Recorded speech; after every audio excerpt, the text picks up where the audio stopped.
ରେଳ overbridge ROB ଉପରେ ଦୁଇଚକିଆ ଯାନ ଚଳାଚଳକୁ ଆଂଶିକ ଅନୁମତି। ରାୟଗଡ଼ା ତାରିଖ 18 ମାର୍ଚ୍ଚ 2026। ଜନସାଧାରଣଙ୍କ ସୂଚନାର୍ଥେ ଏହି ମାଧ୍ୟମରେ ଜଣାଇ ଦିଆଯାଉଛି ଯେ ଜାତୀୟ ରାଜପଥ 326 ଅନ୍ତର୍ଗତ ରାୟଗଡ଼ା ସହରର ଗୁରୁତ୍ୱପୂର୍ଣ୍ଣ ରେଳ ଓଭରବ୍ରିଜ୍ ଆର୍ଓବି ଉପରେ ଆବଶ୍ୟକୀୟ ପୁନରୁଦ୍ଧାର ଓ ମରାମତି କାର୍ଯ୍ୟ ଚାଲୁଥିବାରୁ ତାରିଖ 10 ଜାନୁଆରୀ 2026 ଠାରୁ ସେତୁଟିକୁ ସମସ୍ତ ପ୍ରକାର ଯାନ ଚଳାଚଳ ପାଇଁ ସମ୍ପୂର୍ଣ୍ଣ ବନ୍ଦ କରାଯାଇଥିଲା।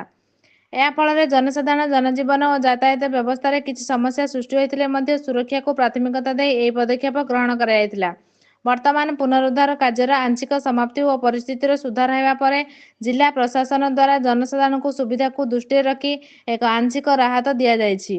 ତଦନୁସାରେ ଆସନ୍ତା 19 ମାର୍ଚ୍ଚ 2026 ତାରିଖରୁ ପ୍ରତିଦିନ ସକାଳ 7ଟା ଘଟିକାରୁ ସନ୍ଧ୍ୟା 9 ଘଟିକା ପର୍ଯ୍ୟନ୍ତ କେବଳ ଦୁଇଚକିଆ ଯାନ ଚଳାଚଳ ପାଇଁ ଏହି ଆର୍ଓବି ଉପରେ ଅନୁମତି ପ୍ରଦାନ କରାଯାଇଛି ବୋଲି ରାୟଗଡ଼ା ଜିଲ୍ଲାପାଳ ଶ୍ରୀ ଆଶୁତୋଷ କୁଲକର୍ଣ୍ଣି ପ୍ରେସ୍ ବାର୍ତ୍ତାରେ କହିଥିଲେ। ତଥାପି ଚାଲୁଥିବା ନିର୍ମାଣ କାର୍ଯ୍ୟ ଓ ସେତୁର ସୁରକ୍ଷାକୁ ଦୃଷ୍ଟିରେ ରଖି ଦୁଇଚକିଆ ବ୍ୟତୀତ ଅନ୍ୟ ସମସ୍ତ ଯାନ ଯଥା ଚାରିଚକିଆ ଯାନ, ଭାରୀ ଯାନ ଓ ବାଣିଜ୍ୟିକ ଯାନମାନଙ୍କ ଚଳାଚଳ ପୂର୍ବରୁ ଜାରି ରହିଥିବା ନିର୍ଦ୍ଦେଶାବଳୀ ଅନୁଯାୟୀ ଅନ୍ୟ ବିକଳ୍ପ ରାସ୍ତା ଦ୍ୱାରା ଚାଲୁ ରହିବ।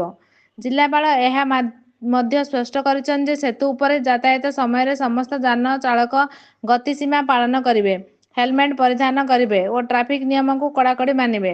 ଆବଶ୍ୟକୀୟ ସ୍ଥାନରେ ପୋଲିସ ଓ ପ୍ରଶାସନିକ କର୍ମଚାରୀମାନେ ନିୟୋଜିତ ରହିବେ, ଯାହା ଯାତାୟାତକୁ ସୁଚାରୁ ଓ ସୁରକ୍ଷିତ କରିବାକୁ ସହାୟକ ହେବ।